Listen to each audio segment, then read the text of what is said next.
उसे मदीने के मुसलमानों पर रहम आ गया था, लेकिन उस रहम ने भी उसे मसरत दी थी। ये खून की दुश्मनी थी, ये उसके वक़ार का मसला था। मुसलमानों को कुचल डालना उसका अज़्म था। जंगे ओहद के बहुत दिन बाद उसे पता चला था कि जब मक्का में कुरैश अपना लश्कर जमा कर रहे थे तो इत्तला रसूल करीम सल्लल्लाहु अलैहि वसल्लम को मिल गई थी, और जब ये लश्कर मदीने के रास्ते में था तो रसूल खुदा सल्लल्लाहु अलैहि वसल्लम को इसकी रफ्तार, पड़ाव और मदीने से फासले की इत्तलाएं मुसलसल मिलती रही थी। आप सल्लल्लाहु अलैहि वसल्लम को लश्कर के मक्का से कूच की इत्तला हजरत अब्बास रज़ियल्लाहु अन्हु ने दी थी। कुरैश के इस लश्कर ने मदीने से कुछ मील दूर कोहे ओहद के करीब एक ऐसी जगह कैंप किया था जो हरी भरी थी और वहां पानी भी था। खालिद को मालूम न था कि मुसलमानों के 2 जासूस उस लश्कर की पूरी तादाद देख आए हैं और रसूल करीम सल्लल्लाहु अलैहि वसल्लम को बता चुके हैं। 21 मार्च 625 ईस्वी के रोज रसूल करीम सल्लल्लाहु अलैहि वसल्लम ने अपनी फौज को कूच का हुक्म दिया और शेखैन नामी एक पहाड़ी के दामन में जाकर खैमा जन हुए। आप सल्लल्लाहु अलैहि वसल्लम के साथ 1000 प्यादा मुजाहिदीन थे, जिनमें से 100 ने सरों पर ज़िरा पहन रखी थी। मुजाहिदीन के पास सिर्फ 2 घोड़े थे, जिनमें से एक नबी करीम सल्लल्लाहु अलैहि वसल्लम के पास था। इस मौके पर मुनाफिकीन के निफाक का पहला खतरनाक मुजाहिरा हुआ जो गद्दारी के मुतरादिफ था। मदीना के बाद ऐसे लोगों ने इस्लाम कबूल कर लिया था जो दिल से मुसलमान नहीं हुए थे। उन्हें रसूलुल्लाह सल्लल्लाहु अलैहि वसल्लम ने मुनाफिकीन कहा था। किसी के मुतालिक ये मालूम करना कि वो सच्चा मुसलमान है या मुनाफिक बहुत मुश्किल था। जब मुजाहिदीन मदीना से शेखैन की पहाड़ी की तरफ कूच करने लगे तो एक बाअसर आदमी जिसका नाम अब्दुल्ला बिन उबई था रसूल अकरम सल्लल्लाहु अलैहि वसल्लम के साथ इस बहस में उलझ गया कि कुरैश का लश्कर 3 गुना है, इसलिए मदीना से बाहर जाकर लड़ना नुकसानदेह होगा। आप सल्लल्लाहु अलैहि वसल्लम ने मुजाहिदीन के दूसरे सरदारों से राय ली तो अक्सरियत ने यह कहा कि शहर से बाहर लड़ना ज्यादा बेहतर होगा। आप सल्लल्लाहु अलैहि वसल्लम अब्दुल्ला बिन उबई ही के हम ख्याल थे, लेकिन आप सल्लल्लाहु अलैहि वसल्लम ने अक्सरियत का फैसला ही मंजूर फरमाया और कूच का हुक्म दे दिया। अब्दुल्ला बिन उबई ने शहर से बाहर जाने से इनकार कर दिया। उसके पीछे हटने की देर थी कि लश्कर में से 300 आदमी पीछे हट गए। तब पता चला कि ये सब मुनाफिकीन थे और अब्दुल्ला इनका सरदार है। अब 3000 के मुकाबले में मुजाहिदीन की नफरी सिर्फ 700 रह गई थी। रसूलुल्लाह सल्लल्लाहु अलैहि वसल्लम दिल बर्दाश्ता न हुए और 700 को ही साथ लेकर कोहे ओहद के दामन में शेखैन के मकाम पर मुजाहिदीन को जंगी तरतीब में कर दिया। खालिद ने एक बुलंद टीकरी पर खड़े होकर मुसलमानों की तरतीब देखी थी और उसने अपने सालार अबू सुफियान को बताकर अपने दस्ते की जगह तय कर ली। रसूल अकरम सल्लल्लाहु अलैहि वसल्लम ने मुजाहिदीन को कमोबेश 1000 गज लंबाई में फैला दिया। पीछे वादी थी, मुजाहिदीन के एक पहलू के साथ पहाड़ी थी, लेकिन दूसरे पहलू पर कुछ नहीं था। इस पहलू को मजबूत रखने के लिए रसूलुल्लाह सल्लल्लाहु अलैहि वसल्लम ने 50 तीर अंदाजों को करीब की एक टीकरी पर बिठा दिया। इन तीर अंदाजों के कमांडर अब्दुल्ला बिन जुबैर थे। अपनी जिम्मेदारी समझ लो अब्दुल्ला। रसूल खुदा सल्लल्लाहु अलैहि वसल्लम ने उन्हें हिदायत देते हुए फरमाया, अपने अक़ब को देखो, दुश्मन हमारे अक़ब में नकलो हरकत कर सकता है जो हमारे लिए खतरा है। दुश्मन के पास घुड़सवार ज्यादा हैं, वो हमारे पहलू पर घुड़सवारों से हमला कर सकता है। अपने तीर अंदाजों को घुड़सवारों पर मरकूज रखो, प्यादों का मुझे कोई डर नहीं। तकरीबन तमाम मुस्तनद मुअर्रिखीन, जिनमें इब्ने हश्याम और वाक़दी खास तौर पर काबिल जिक्र हैं, लिखते हैं कि रसूल करीम सल्लल्लाहु अलैहि वसल्लम ने अब्दुल्ला बिन जुबैर रज़ियल्लाहु अन्हु को वाज़े अल्फाज में कहा था कि हमारा अक़ब सिर्फ तुम्हारी बेदारी और मुस्तादी से महफूज रहेगा। तुम्हारी जरा सी कोताही भी हमें बड़ी जिल्लत आमेज शिकस्त दे सकती है। याद रखो अब्दुल्ला, अगर तुम दुश्मन को भागते हुए और हमें फतहयाब होते हुए देख लो तो भी इस जगह से ना हिलना। अगर देखो कि हम पर दुश्मन का दबाव बढ़ गया है और तुम्हें हमारी मदद के लिए पहुंचना चाहिए तो भी ये जगह ना छोड़ना। पहाड़ी की ये बुलंदी दुश्मन के कब्जे में नहीं जानी चाहिए। ये बुलंदी तुम्हारी है। वहां से तुम नीचे इस तमाम इलाके के हुक्मरान होगे जहां से तुम्हारे तीर अंदाजों के तीर पहुंचेंगे। खालिद ने मुसलमानों की तरतीब देखी और अबू सुफियान को बताया कि मुसलमान खुले मैदान की लड़ाई नहीं लड़ेंगे। अबू सुफियान को अपनी कसीर नफरी पर नाज था। वो चाहता था कि लड़ाई खुले मैदान में यानी लामहदूद महाज पर हो ताकि वो अपने प्यादों और घोड़ों की अफराद से मुजाहिदीन इस्लाम को कुचल डाले। खालिद को अपने बाप ने जंगी चालों की तरबियत बचपन से देनी शुरू कर दी थी। दुश्मन पर बेखबरी में पहलू या अक़ब से झपटना और दुश्मन को चक्कर दे देकर मारना अपने दस्तों की तकसीम और उन पर कंट्रोल उसकी तरबियत में शामिल था जो उसे बाप ने दी थी। उसने तजर्बेकार सरदार की निगाहों से मुजाहिदीन की तरतीब देखी तो उसने महसूस किया कि मुसलमान फन्नो हरब के कमालात दिखा सकते हैं। अबू सुफियान अपनी फौज को मुसलमानों के बिलमुकाबिल ले गया। उसने घुड़सवारों को मुसलमानों के पहलुओं पर हमला करने के लिए भेजा।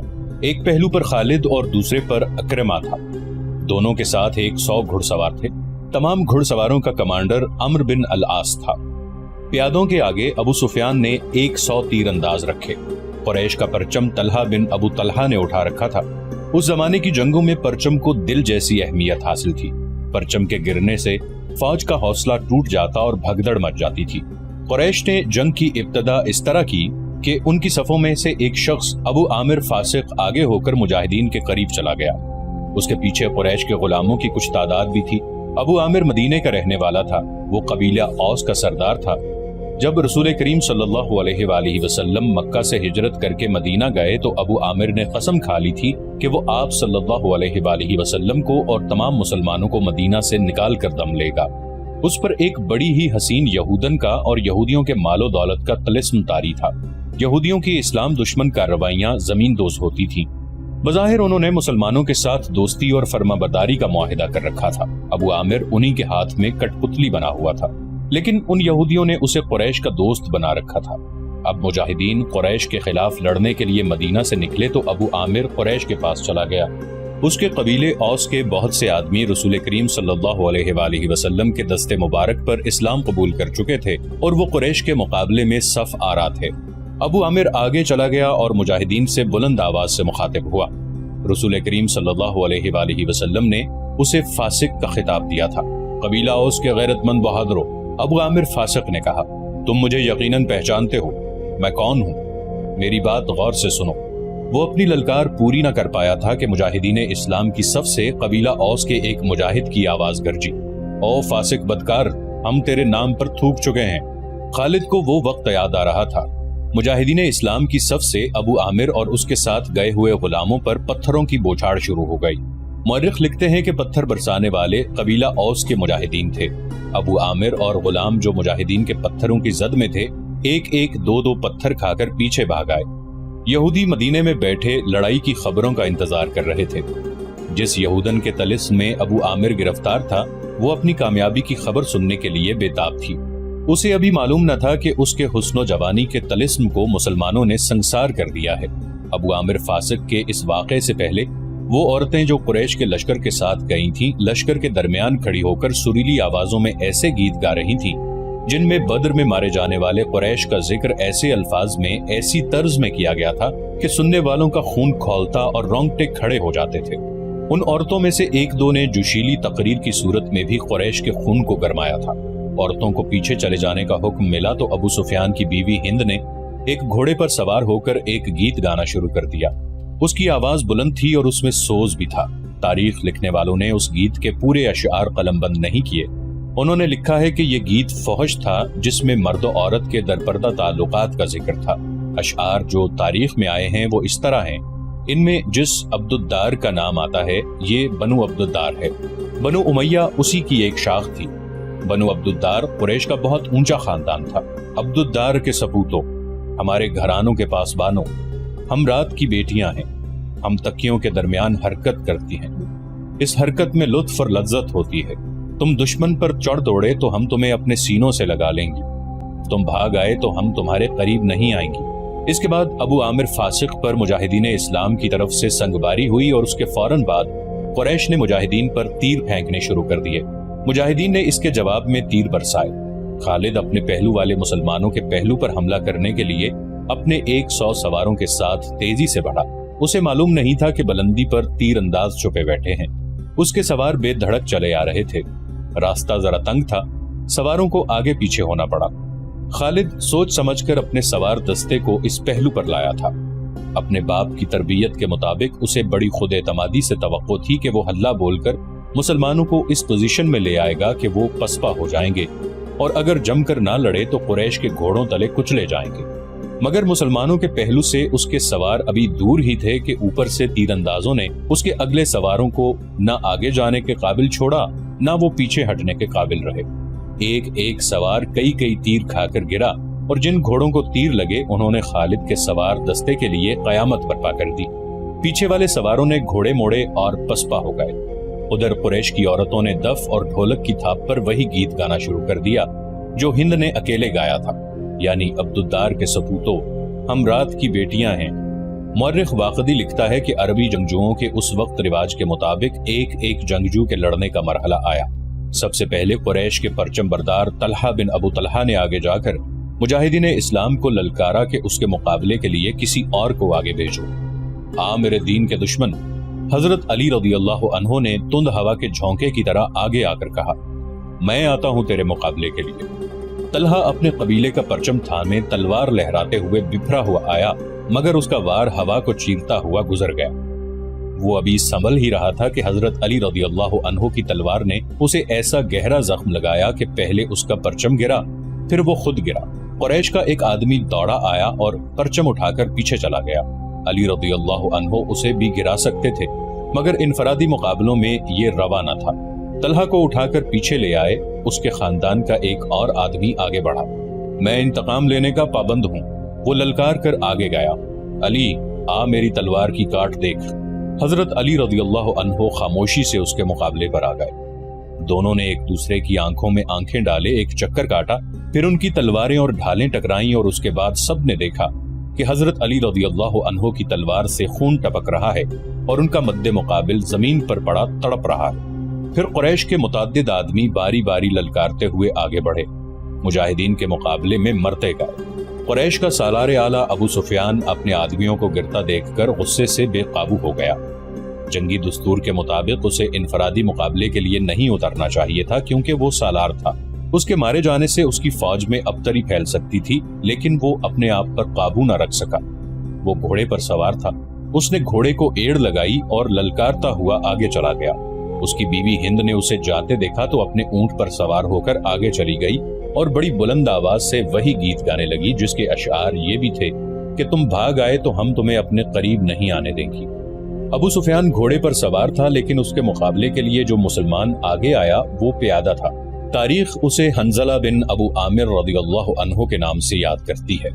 ابو سفیان کے ہاتھ میں لمبی برچھی تھی۔ کسی کو بھی توقع نہیں تھی کہ تلوار والا پیادہ برچھی والے گھڑ سوار سے زندہ بچ جائے گا۔ ابو سفیان کا گھوڑا حنظلہ رضی اللہ عنہ پر سرپٹ دوڑا آیا۔ ابو سفیان نے برچی تول کر پھر تاک کر ماری، لیکن حنظلہ رضی اللہ عنہ پھرتی سے ایک طرف ہو گئے۔ اس طرح 3 مرتبہ ہوا۔ تیسری مرتبہ ابو سفیان کا گھوڑا نکل گیا تو حنظلہ رضی اللہ عنہ نے اس کے پیچھے دوڑ لگائی۔ گھوڑا رک کر پیچھے کو مڑا تو حنظلہ رضی اللہ عنہ اس تک پہنچ چکے تھے۔ ابو سفیان اسے دیکھ نہ سکا۔ حنظلہ رضی اللہ عنہ نے گھوڑے کی اگلی ٹانگوں پر ایسا زوردار وار کیا کہ گھوڑا گر پڑا۔ ابو سفیان دوسری طرف گرا۔ حنظلہ رضی اللہ عنہ اس پر حملہ کرنے کو آگے بڑھے تو ابو سفیان گرے ہوئے گھوڑے کے ارد گرد دوڑ دوڑ کر اپنے آپ کو بچانے لگا، اور اس کے ساتھ ہی اس نے قریش کو مدد کے لیے پکارا۔ قریش کا ایک پیادہ دوڑا آیا۔ مسلمان اس غلط فہمی میں رہے کہ یہ آدمی ابو سفیان کو اپنے ساتھ لے جائے گا، لیکن اس نے بے اصولی کا مظاہرہ کیا۔ پیچھے سے حنظلہ رضی اللہ عنہ پر وار کر کے انہیں شہید کر دیا۔ ابو سفیان اپنی صفوں میں بھاگ گیا۔ آخری مقابلے کے لیے قریش کی طرف سے عبد الرحمن بن ابو بکر آیا۔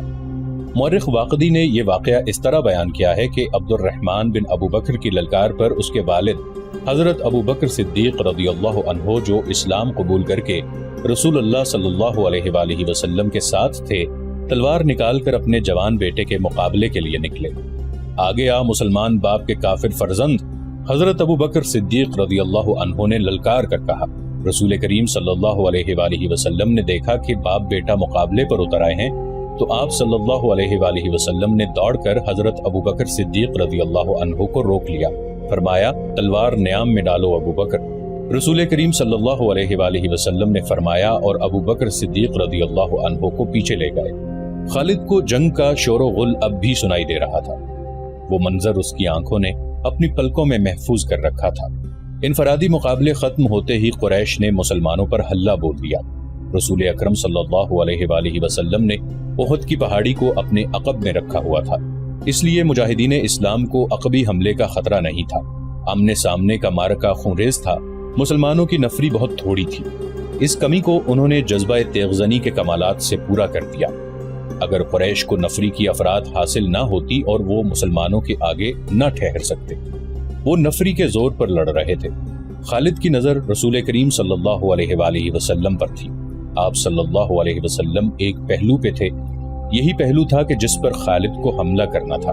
اب کی بار اس نے اپنے سواروں کو یہ حکم دیا کہ وہ گھوڑوں کو سرپٹ دوڑاتے تنگ راستے سے آگے نکل جائیں اور مسلمانوں کے پہلو پر حملہ بولیں، مگر عبداللہ بن جبیر رضی اللہ عنہ کے 50 تیر اندازوں نے سواروں کو اس طرح پسپا کر دیا کہ وہ چند گھوڑے اور زخمیوں سے کراہتے ہوئے گھڑ سواروں کو پیچھے چھوڑ گئے۔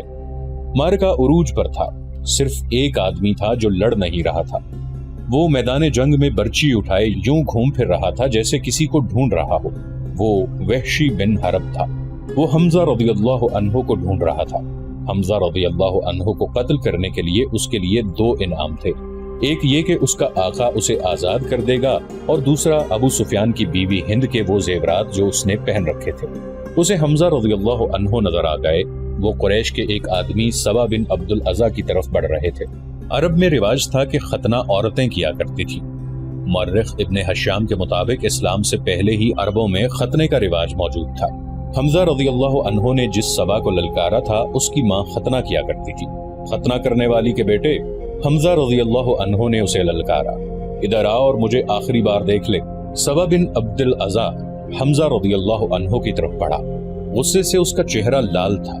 وہ تلوار اور ڈھال کی لڑائی کا ماہر تھا۔ حمزہ رضی اللہ عنہ بھی کچھ کم نہ تھے۔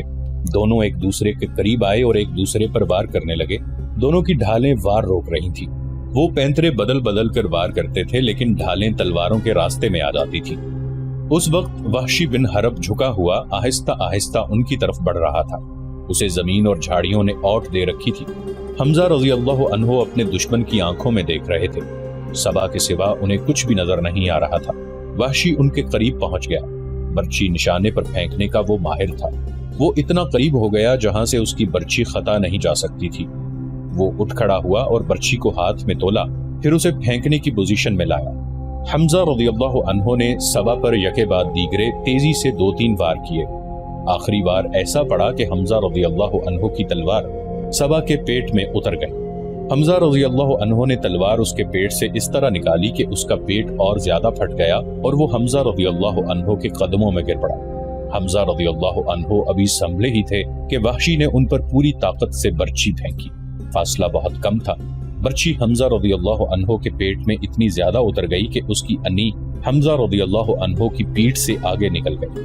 حمزہ رضی اللہ عنہ گرے نہیں، انہوں نے ادھر ادھر دیکھا، انہیں وحشی دکھائی دیا۔ حمزہ رضی اللہ عنہ برچی اپنے جسم میں لیے ہوئے وحشی کی طرف بڑھے۔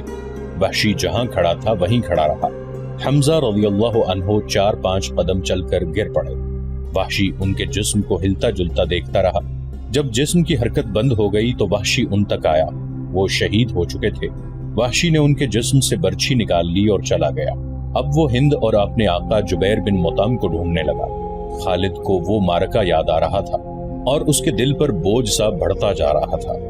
اس کا گھوڑا چلا جا رہا تھا۔ وہ نشیبی جگہ سے گزر رہا تھا، اس لیے احد کی پہاڑی کی چوٹی اس کی نظروں سے اوجھل ہو گئی تھی۔ اسے اپنے قبیلے کی عورتیں یاد آئیں جو قریش اور ان کے اتحادی قبائل کو جوش دلا رہی تھی۔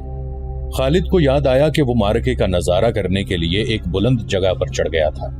اسے مسلمان عورتیں نظر آئیں۔ مسلمان اپنے جن زخمیوں کو پیچھے لاتے تھے انہیں عورتیں سنبھال لیتی تھیں، ان کی مرہم پٹی کرتی اور انہیں پانی پلاتی۔ مسلمانوں کے ساتھ 14 عورتیں تھیں جن میں حضرت فاطمہ رضی اللہ عنہا بھی تھیں۔ پھر یوں ہوا کہ قلیل تعداد مجاہدین کثیر تعداد کفار پر غالب آ گئے۔ قریش کا پرچم بردار گرا تو کسی اور نے پرچم اٹھا لیا، وہ بھی گرا۔ پرچم کئی بار گرا۔ آخر میں ایک غلام نے پرچم اٹھا کر اونچا کیا لیکن وہ بھی مارا گیا۔ پھر مسلمانوں نے قریش کو پرچم اٹھانے کی مہلت نہ دی۔ قریش کے جذبے جواب دے گئے۔ خالد نے ان کی پسپائی دیکھی اور یہ بھی دیکھا تھا کہ مسلمان ان کا تعاقب کر رہے ہیں۔ قریش اپنے کیمپ میں بھی نہ ٹھہرے، اپنا مال و اسباب چھوڑ کر افراتفری کے عالم میں بھاگ گئے۔ یہاں سے جنگ کے بعد کا مرحلہ شروع ہو گیا۔ مسلمانوں نے فتح کی خوشی میں اور انتقامی جذبے کے تحت قریش کے کیمپ کو لوٹنا شروع کر دیا۔ وہ فتح و نصرت کے نعرے لگا رہے تھے۔ قریش ایسے بوکھلا کے بھاگے کہ انہیں اپنی عورتوں کا بھی خیال نہ رہا۔ وہ پیدل بھاگی جا رہی تھی لیکن مسلمانوں نے ان کی طرف آنکھ اٹھا کر بھی نہ دیکھا۔ कुरैश के घुड़सवारों के एक दस्ते का कमांडर अकरमा और दूसरे का खालिद था। उन्होंने मुसलमानों के पहलुओं पर हमला करना था, मगर जंग का पांसा बुरी तरह पलट गया था।